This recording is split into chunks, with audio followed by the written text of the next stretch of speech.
వచనంలో అక్కడ రాయబడతా ఉంది. ఆదికాండము 12వ అధ్యాయంలో 1వ వచనం నుంచి మనం ఒకసారి చదివినట్లయితే ఆయనను దేవుడు ఏ విధంగా పిలిచాడో అనేటువంటిది అంటే మనకు ఆల్రెడీ తెలుసు. ఆయన పరిశుద్ధాత్మ దేవుడు ఈ రోజున మనలో దర్శించబోతున్నాడు. 12వ అధ్యాయం నుంచి మొదటి నుండి కూడా చూస్తే, నీవు లేచి నీ దేశం నుండి బయలుదేరి నేను నీకు చూపించు దేశంలోకి వెళ్ళుము. నిన్ను గొప్ప జనముగా చేసి నిన్ను ఆశీర్వదించి నీ నామమును గొప్ప చేయుదును. నీవు ఆశీర్వాదముగా ఉందువు. నిన్ను ఆశీర్వదించు వారిని ఆశీర్వదింతును, నిన్ను దూషించు వారిని భూమి యొక్క సమస్త వంశంలో నీ యందు ఆశీర్వదింపబడిన అబ్రహాముతో చెప్పగా. ప్రియులారా, అప్పటికి వీళ్ళకి పిల్లలు లేరు. జాగ్రత్తగా వినండి. ఈ అబ్రహాముకి అప్పటికి బిడ్డలు లేరు. ఆ బిడ్డలు లేనటువంటి పరిస్థితిని బట్టి గొడ్రాలుగా భార్య అయినటువంటి శారమ్మ శ్రమను అనుభవిస్తూ ఉంది. బిడ్డలు లేనటువంటి పరిస్థితి. ఆ సమయంలో ఆ బిడ్డలు లేనటువంటి పరిస్థితిలో దేవాతి దేవుడు పిలిచి ఇక్కడ అంటాడు 3వ వచనంలో, భూమి యొక్క సమస్త వంశములు నీ యందు ఆశీర్వదింపబడును. ఇక్కడ అంటాడు, నేను చూపించే దేశానికి వెళ్ళు, భూమి యొక్క సమస్త వంశములు నీ యందు ఆస్వాదించబడతాయి. ఇతను అనుకుని ఉండవచ్చు, నాకు బిడ్డలు లేరు, సంతానం లేదు, ఇప్పటికీ నాకు 90 సంవత్సరాలు వచ్చేసింది, నాకు చాలా కళ్ళు వృద్ధులుగా ఉన్నాను, నాకు ఎలాగ బిడ్డలు అనిపి వస్తారని చెప్పి అతను అనుకుని ఉండవచ్చు. ప్రియమైన దేవుని బిడ్డలారా, ఇతడు దేవుని యొక్క మాట విని ఏం చేశాడంటే దేవుని మాట ప్రకారంగా వచ్చేసాడండి. ఇది అబ్రహాము ఒక యోధా జాతికి తండ్రిగా ఉంటున్నాడు. ఇంకొక ఆశ్చర్యం ఏంటంటే అబ్రహామును దేవుడు అన్నాడు, ఇతడు నా స్నేహితుడు అని చెప్తా ఉన్నాడు. చెప్పండి, నా స్నేహితుడు. జాగ్రత్తగా, ఇతడు దేవునికి అతనుకున్నటువంటి పేరు ఏంటంటే ఇతడు దేవుని యొక్క స్నేహితుడు అని మనం చూస్తాం. మొదటిగా మనం చూస్తే అబ్రహాముకు దేవుడు ఈ విధంగా సెలవిచ్చినప్పుడు అతను ఏం చేశాడంటే దేవునికి లోబడి విధేయత చూపాడు. చెప్పులు కొట్టి మైపోతుంది కూడా గట్టిగా హల్లెలూయా, హల్లెలూయా. మన జీవితంలో విధేయత కలిగి జీవించాలి. జాగ్రత్తగా విందాం. మన జీవితంలో దేవునికి విధేయత కలిగి జీవించాలి. తన తండ్రి అన్నాడు, అరే ఇప్పటికే మనకు చాలా మంది దేవుడు దేవతలు అంటుండే ఉన్నారా, ఉన్నవాళ్ళు సరిపోరా, ఇంకా మళ్ళీ దేవుడు ఎందుకురా అని అంటే, లేదు డాడీ, లేదు తండ్రి, నాకు చెప్పినటువంటి దేవుడు నిజమైనటువంటి స్వరం వినపడింది, ఆయన నిజమైన దేవుడిని నన్ను నమ్ముచ్చినని చెప్పి అన్నీ కూడా వదిలేసి అన్నీ కూడా ప్రక్కన పెట్టి దేవునికి విధేయత చూపి దేవునికి విధేయుడిగా ఉండి అతను ఏం చేశాడు తెలుసా, దేవుని యందు భయభక్తులు కలిగి దేవునికి లోబడి దేవుని సందు వచ్చాడండి. అంటే దేవుని బిడ్డలుగా మన జీవితంలో మనము దేవునికి విధేయులుగా మనం జీవించాలి. చాలా మందికి కొంతమంది కొన్ని సంఘాల్లో చెప్తా ఉంటే అలాగే పాస్టర్ గారు సూచించాను. ఎందుకు ఈ మాట చెప్తానంటే ఒక విధేయత దేవుని బిడ్డలుగా దేవునికి లోబడటం మనకు చాలా అవసరము. ఒక ఉదాహరణ మనం చూస్తే యేసుక్రీస్తు ప్రభువారే ఫిలిప్పీయులకు రాసిన పత్రిక 2వ అధ్యాయము 8వ వచనం చదువుకుందాం. మరియు ఆయన ఆకారమందు మనుష్యుడిగా కనబడి మరణము పొందునంతగా, అనగా సిలువ మరణము పొందునంతగా విధేయత చూపిన వాడై తన్ను తాను తగ్గించుకున్నాడు. ఎవరండి ఈయన? చెప్పండి, ఎవరండి? యేసు ప్రభు. తన తండ్రికి విధేయత చూపినటువంటి వాడిగా, ఒక రక్షకుడిగా లోకానికి వచ్చాడు, ఒక దేవుడిగా లోకానికి వచ్చాడు. ఆయన తన తండ్రికి విధేయత చూపిన వాడిగా సిలువ మరణం పొందినంతగా తండ్రి అన్నాడు, భూలోకంలో ఎవరు మరియు ప్రజల కొరకు భూలోకంలోకి వెళ్తారంటే మిఖాయేలు, గబ్రియేలు దూతలు అందరూ కూడా బాబు మేము వెళ్ళలేమని చెప్పి అందరూ కూడా మరి వెనకడిగేసారంట. యేసు ప్రభువు అన్నాడు, నేను వెళ్తాను. విధేయుడై తండ్రి మాటకి ఎవరు వెళ్తారని చెప్పినప్పుడు విధేయుడై ఆయన లోకానికి వచ్చి మరణము, సిలువ మరణము పొందినంతగా విధేయుడై వచ్చాడండి. ప్రియమైన దేవుని బిడ్డలారా, ఒక ఉదాహరణ మనం ఒకసారి చూసుకున్నట్లయితే ఆదికాండంలో కూడా మరి ఇస్సాకును ఒకసారి మనం చూస్తూ ఉన్నాం. ఇస్సాకు మరి ఒకసారి గమనించినట్లయితే 22వ అధ్యాయం అనుకుంటా, ఆదికాండంలో 22వ అధ్యాయంలో దైవజనుడైనటువంటి దేవుని సేవకుడైనటువంటి మరి అబ్రహాము బలి అర్పించడానికి వెళుతున్న సమయంలో తన కుమారుని తీసుకుని నేను చూపించు దేశానికి వెళ్ళి అక్కడ బలి అర్పించమని దేవుడు చెప్పినప్పుడు తన భార్యకు చెప్పి పని వాళ్ళకి చెప్పి ఆ ప్రదేశానికి కుమారుని తీసుకొచ్చాడు. ఆ ప్రదేశానికి తీసుకొస్తున్న సమయంలో కుమారుడు అడిగాడు, తండ్రి కట్టెలు ఉన్నాయి, అగ్ని ఉంది, మరి బలి అర్పించడానికి అంటున్నావు, బలి అర్పించడానికి బలి పశువేది అని అడిగితే దేవుడే చూసుకుంటాడు అన్నాడు. అన్ని బాగానే ఉన్నాయి, ఈ సిచ్యువేషన్ జరుగుతూ ఉంది. బలిపీఠం కట్టాడు. బలిపీఠం కట్టిన తర్వాత బలి పశువును ఆ స్థలంలో వధించి అక్కడ పెట్టాలి. అలాంటి సమయంలో అన్నాడు, అరే నా కుమారుడా, నిన్నే దేవుడు బలి ఇమ్మన్నాడు రా అన్నాడు. దేవునికి స్తోత్రం చెప్దాం. ఏమో తెలిసినప్పుడు గుండె ఆగిపోయినంత పని అవుద్ది. అప్పటి వరకు చాలా యాక్టివ్గా పనిచేశాడు. తండ్రి చెప్పిందన్న విన్నాడు. తండ్రి కూడా వచ్చాడు. తండ్రి లాస్ట్ దశలో అన్నాడు, అరే బలను అడిగావు కదా, బలి పశువు అయితే అడిగావు కదా, ఇదిగో బలి ఎవరో కాదు నీవే అని అంటే ఆ కుమారుడు ఏం చెప్పాలి? అరే బాబు, తండ్రి ఎంత కసాయి తండ్రి, నువ్వు నన్ను కన్నావు, నన్నే చంపేస్తావా అని వెనక అడిగేయలేదు. చేతులు వెనక కట్టుకొని, తండ్రి నువ్వేం చెప్తే నేను దాన్ని లోపడతానని చెప్పి తండ్రికి విధేయుడు అన్నాడు. దేవునికి స్తోత్రం చెప్తాను. చాలా మంది బిడ్డలు తల్లిదండ్రులు వచ్చి ప్రార్థన చేసుకునేటప్పుడు అంటాడు, అయ్యా మా పిల్లోడు మా మాట వింటలేదండి, పాస్టర్ గారు మా అబ్బాయి మా మాట వింటలేదండి, మా అబ్బాయి కోసం ప్రార్థన చేయండి, మా అమ్మాయి కోసం ప్రార్థన చేయండి, మా మాట వింటలేదండి, వాళ్ళ మాటకి ఇంకా మా మాటకి వాళ్ళు లెక్కలేదు, దాటేశారండి అని అంటారు. నేను చెప్పేటువంటిది ఏంటంటే, వాక్యం చదువుతున్నప్పుడు దేవుడు చెప్పాడు ఏంటంటే, నీవు దేవునికి లోబడితే నీ పిల్లలు నీకు లోబడతారు. దేవునికి చెప్పలకి మైపడతారు కూడా గట్టిగా రెండు చేతులు చెప్పలకి మైపడతారు. ఇక్కడ అబ్రహాము బలి అర్పించడానికి వచ్చినప్పుడు ఆ బలి అర్పించే సమయంలో అబ్రహాం కూడా తీసుకొచ్చాడు కుమారుని. ముందు చెప్పలేదు, తన భార్యకు కూడా ఈ కుమారుని దేవుడు అర్పించమన్నాడు చెప్పలేదు.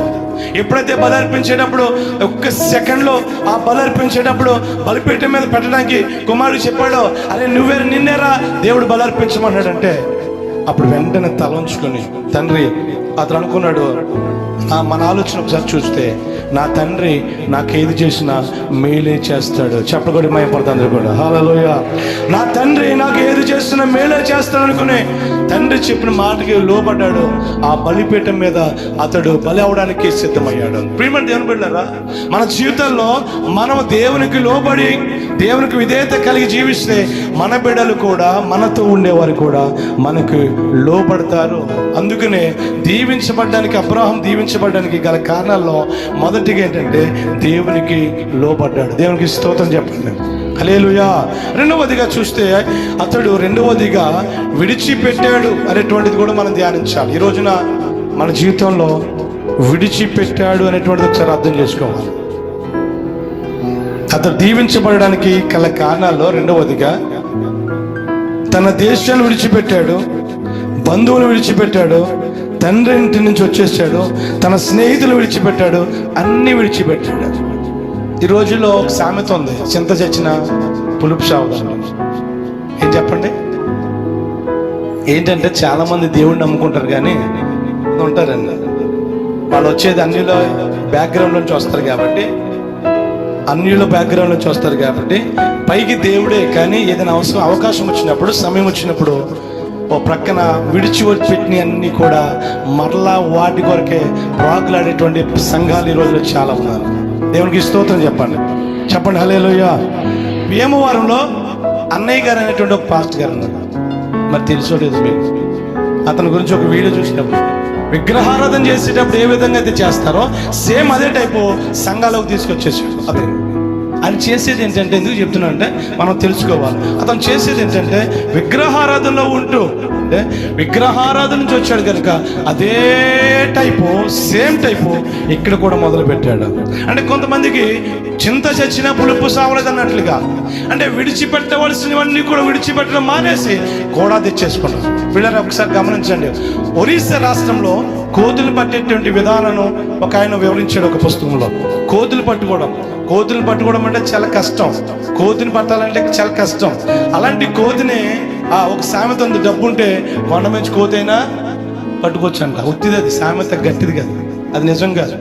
డబ్బుంటే కొండ మీద కోతైనా అన్నది కానీ కరెక్ట్ కాదు. ఒరిస్సా రాష్ట్రంలో కోతులు పడతాం ఎలాగంటే, వాళ్ళు ఒక కూజ లాంటి, ఒక బిందె లాంటిది, ఒక కూజ లాంటిది. కూజ అంటే చిన్న మూత ఉంటుంది, బిందెకి ఒక చిన్న మూత ఉండేటువంటిది. అది తీసుకెళ్ళి అక్కడ పెట్టి వేరుశనగకాయ గింజలో, ఆ కోతికి ఏదైతే ఇష్టమో ఆ వేరుశనగకాయ గింజలో అందులో పోసి చుట్టూ కూడా వేరుశనగ గింజలో చల్లేస్తే కోతులన్నీ కూడా చూస్తూ ఉంటాయంట. చుట్టూ చూసి అరే మన కోసం ఆహారం వేశారని చెప్పి ఆ కోతులు వచ్చి అక్కడ తినేసి సరిపోక ఆ కూజలో చేయి పెట్టి ఆ లోన ఉన్నటువంటి వేరుశనగ గింజలో తీసుకునేటప్పుడు ఈ పిడికిలి ఇలా బిగించి ఉంటుంది కనుక అది లోనకి పెట్టినప్పుడు స్ట్రైట్గా ఉంటుంది చెయ్యి. అప్పుడు ఆ సైజు, ఆ కూజా సైజు సరిపోతుంది. ఎప్పుడైతే లాంగ్ పెట్టి దాంట్లో ఉన్నటువంటి తీస్తుందో, పిడికిలు బిగించిన తర్వాత కూజాకు ఉన్నటువంటి సైజు అంటే ఆ హోలు సరిపోదు, కూజాలో నుంచి చేయి బయటికి రాదు. అర్థం కాని పరిస్థితులు, ఏం చేయాలి అర్థం కాని పరిస్థితి. ఒకవేళ అవి వదిలేస్తే మళ్ళీ తినడానికి ఉండవేమని చెప్పే పరిస్థితి. ఈ కోతి ఏం చేస్తుందంటే అందులో చేయి పెట్టి మరి ఈ యొక్క విత్తనాలు తీసుకుని అలాగే పిడికిలి బిగించి ఎలాగైనా సరే నేను తీసుకెళ్ళిపోతానని చెప్పి బలవంతంగా అది పిడికిలి మాత్రం అది వదలకుండా పట్టుకున్నటువంటి గింజలను పట్టుకుని అలాగే ఉంటున్న సమయంలో సింపుల్గా ఆ కోతిని పట్టుకోవడానికి ఆ వేటగాడు సింపుల్గా వస్తాడు. ఆ కోతి అలాగే ఉంటుంది. ఎందుకంటే ఆ సమయం వచ్చినప్పుడు ఆ కోతిని అలా పట్టుకుంటాం సింపుల్ టెక్నిక్ అది.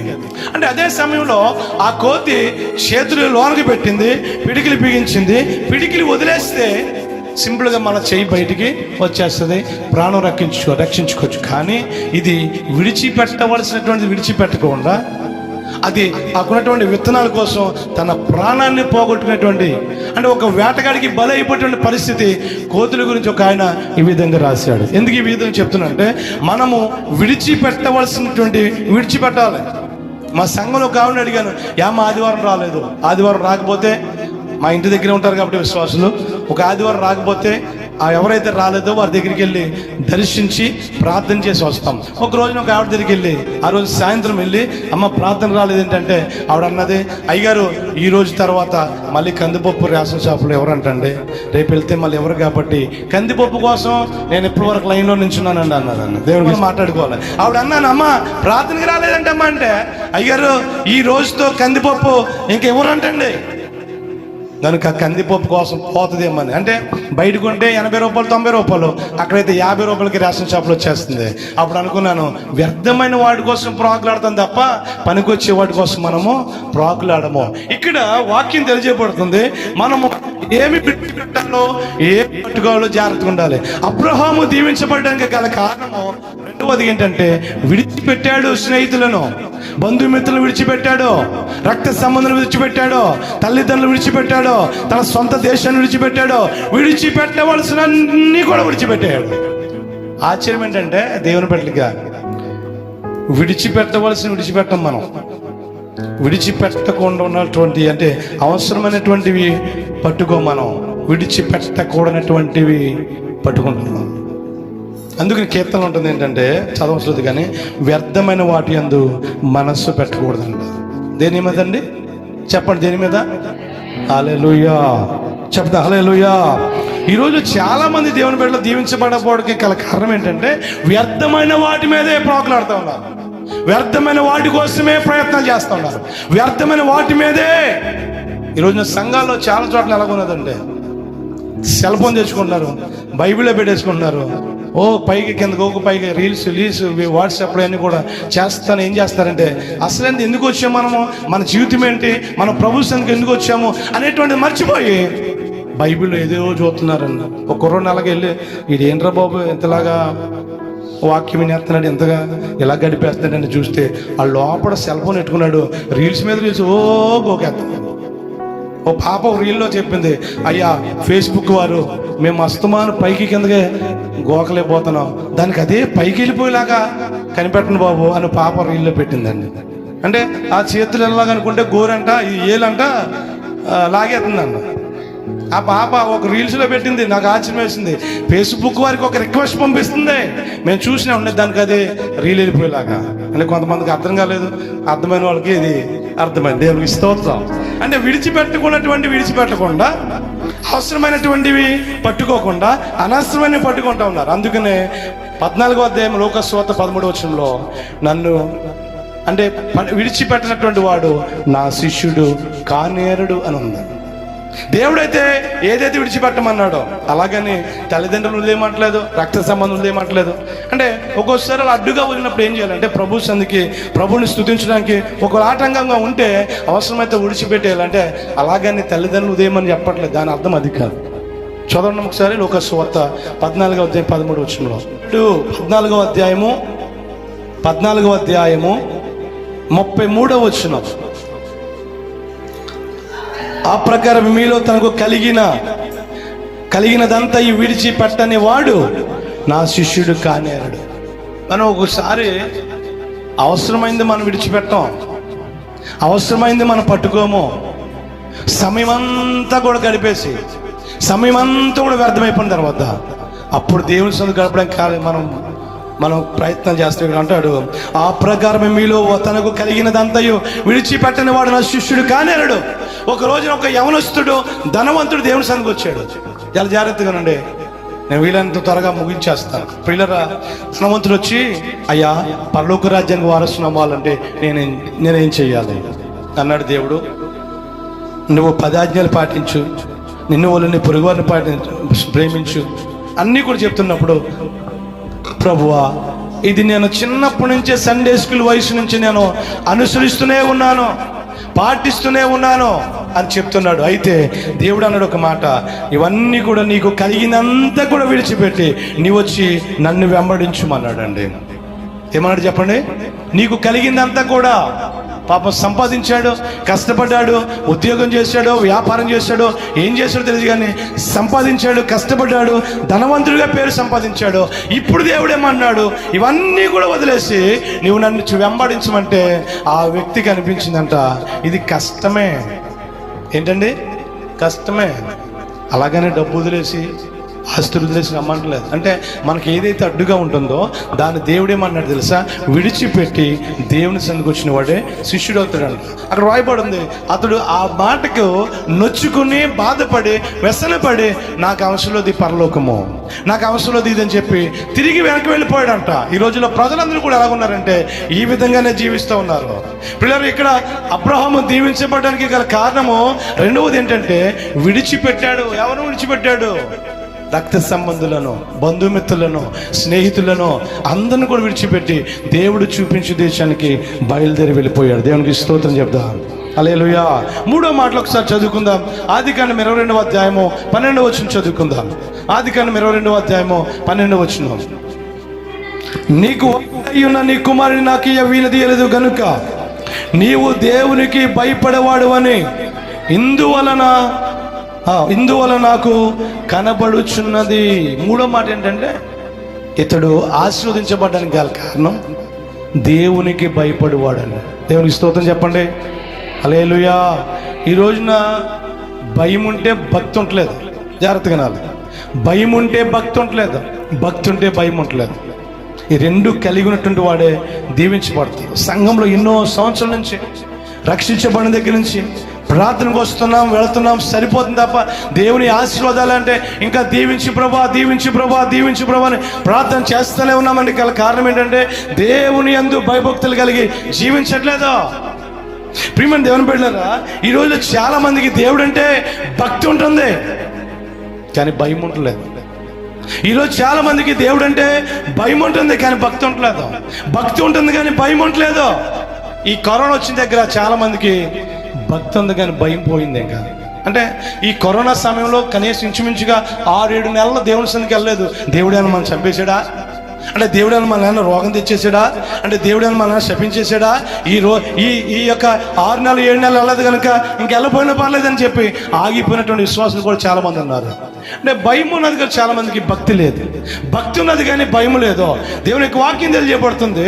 128వ కీర్తనలో 4వ వచనం ఉంటుంది. ఏంటంటే దేవుని యొక్క సన్నిధిలో ఏ విధంగా దీవించబడతాడో అనేటువంటిది మనం చూస్తూ ఉన్నాం.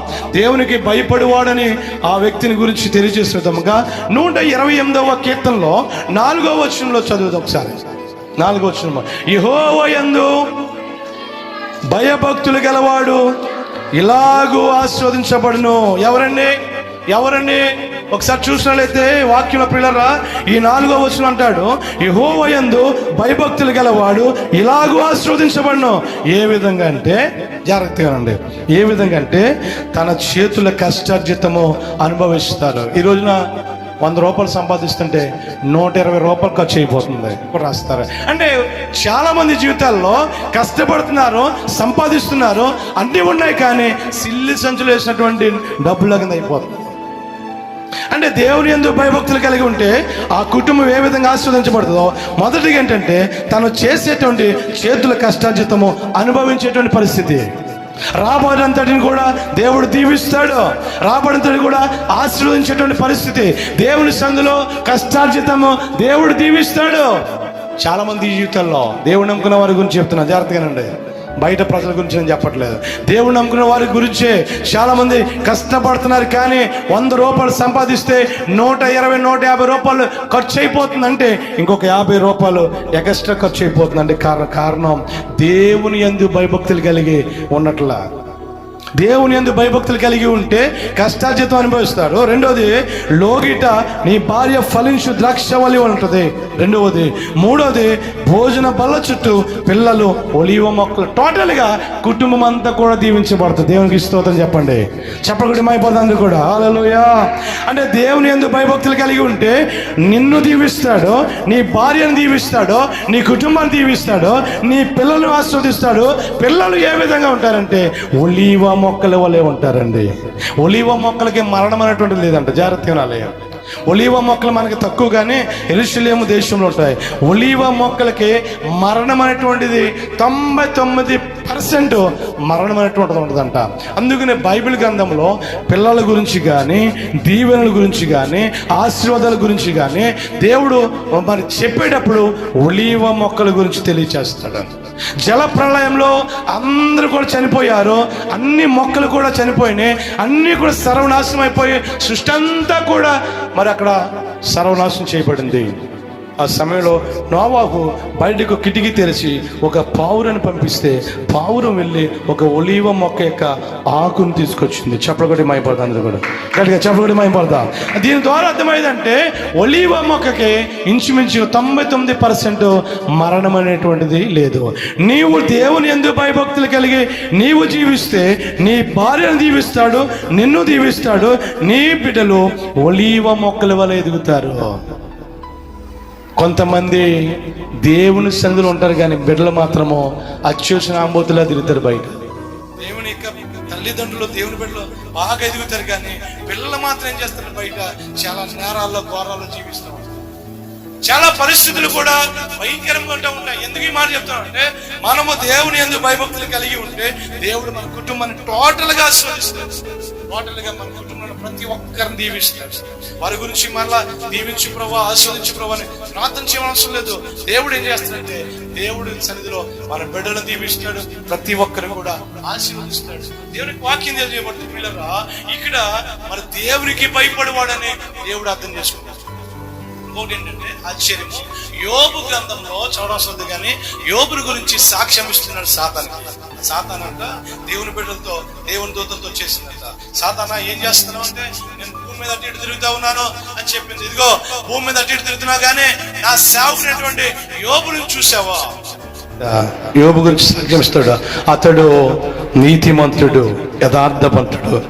చివరి మాటలు ఉంటుంది, దేవుని యందు భయభక్తులు గలవాడు. చెప్పలు కూడా భయపడతాను కూడా. హల్లెలూయా. దేవుడు ఒక మానవుడి గురించి సాక్ష్యం ఇస్తున్నాడు. నాకు అది చదివినప్పుడు చాలా ఆశ్చర్యం వస్తుంది. నీ గురించి, మన గురించి, మన ఇంటి పక్కన ఉన్న వాళ్ళే మంచి సాక్ష్యం ఇవ్వలేదు. కొంతమంది గురించి ఈవిడండి దేవుడు నమ్ముకుని ప్రార్థన వెళ్తుంది, కానీ అయ్యో బాబు ఇంటికి వచ్చిన తర్వాత చూడాలి సుప్రభాతం, ఇంకా ఏమంటారంటే ఇవి ఉంటాయి కొన్ని సంస్కృతం. దేవునికి స్తోత్రం చెప్పండి, చెప్పండి హల్లెలూయా. కొంతమంది మార్పు చెందుతారు, కానీ వారి ఇంటి పక్కన ఉన్నటువంటి వాళ్ళు సాక్ష్యమే. ఇక్కడ యోబు గురించి దేవాతి దేవుడు అంటున్నాడు, నా సేవకుడు దేవుని యందు భయభక్తులు గలవాడు. మన గురించి మన కుటుంబం సభ్యులు సాక్ష్యం. మన సంఘ బిడ్డలు సాక్ష్యం ఇవ్వాలి, మన ఇరుగు పొరుగు వారు సాక్ష్యం ఇవ్వాలి. మన గురించి అన్నవారు మీరు దేవుని యందు భయభక్తులు గలవారు. పిల్లరా, వాటర్ ప్లాంట్కి వెళ్తూ ఉంటాను ప్రతి దినము, 2 రోజులకు ఒకసారి వాటర్ తెచ్చుకోవడానికి. వాటర్ ప్లాంట్కి వెళ్తూ ఉంటాను. అప్పుడు అంకుల్ గారు పెళ్ళైన కొత్తలో చేతకిచ్చారు, చేతకిచ్చుకుని దాని మీద స్టిక్కర్ లేదు, స్టిక్కరింగ్ లేదు. యేసు ప్రభు దేవుడని, యేసు రక్షకుడని, యేసు క్రీస్తు అందరి ప్రభు అని ఏ స్టిక్కర్ లేదు. నేను ప్రతి దూరం వెళ్తున్నాను. ఆ వాటర్ ప్లాంట్ అవతల ఒక కుటుంబం ఉంది. ఆ సహోదరు ఒక రోజున నైవేద్యం ఏమంటారు, ప్రసాదం తీసుకొచ్చి అందరికీ పంచుతుంది. నేను అక్కడ వాటర్ పట్టుకున్నాను. నా దగ్గరకు వచ్చేదేమో తీసుకొచ్చామనుకుంటారేమో నా టెన్షన్. అప్పుడు ఆ సమయంలో నేను వాటర్ పట్టుకున్నాను. తీసుకోలేదు, దేవునికి ఇష్టం చెప్పలు కూడా మైపోతుంది అందరికి కూడా. ఆవిడ మా ఊరు కాదు, మరి మాకు తెలిసిన ఆవిడ కాదు. మా ఊరికి ఆ ఊరికి ఇంచుమించు 3 కిలోమీటర్ల దూరంలో ఆ వాటర్ ప్లాంట్కి రోజు వెళ్తున్నాను, వస్తున్నాను. మరి నా ప్రవర్తన చూస్తుందో, నా మాట తీరు చూస్తుందో, నన్ను చూస్తుందో, నాలో ఏమి కనపడిందో తెలియదు. కానీ ఆవిడ అందరికీ ఆ యొక్క మరి పూజ చేసినటువంటి విగ్రహాల దగ్గర పెట్టినటువంటి నైవేద్యము, ఆ యొక్క ప్రసాదం పట్టుకొచ్చి పెడుతూ నా దగ్గరికి వచ్చేటప్పుడు అన్నది, మీరు దేవుడు పెట్టు కదా, తీసుకొని కదా అన్నది. ప్రాణం చేసుకుంటే అంతా చూశాను. నా బండి వైపు చూశాను. నా బండి మీద ఏ వాక్యాలు లేవు, యేసు రక్తమే జయమని లేదు, ఏమి లేదు. నేను కూడా ఎప్పుడు కూడా నా వైపు చూసుకున్నాను. మామూలు డ్రెస్ వేసుకుని ఎందుకు ఈ విధంగా ఆవిడ అన్నది అని అనుకున్నాను. ఇప్పటికీ నాకు అర్థం కాదు. అనుకున్న ఆలోచన ఏంటంటే, ఒక్కళ్ళ నా మాట తీరు, నా ప్రవర్తన చూసింది. దేవునికి స్తోత్రం చెప్తా అందరూ కూడా. హల్లెలూయా. పిల్లల దేవుని యందు భయభక్తులు కలిగి ఉన్నప్పుడు ఈ యొక్క యోబుని గురించి దేవుడు సాక్ష్యం ఇస్తున్నాడు. ఈయన దేవుని యందు భయభక్తులు గలవాడను ఒక నరుడు గురించి అద్భుత కార్యం చేసినటువంటి గొప్ప దేవుడు సాక్ష్యం ఇస్తున్నాడు.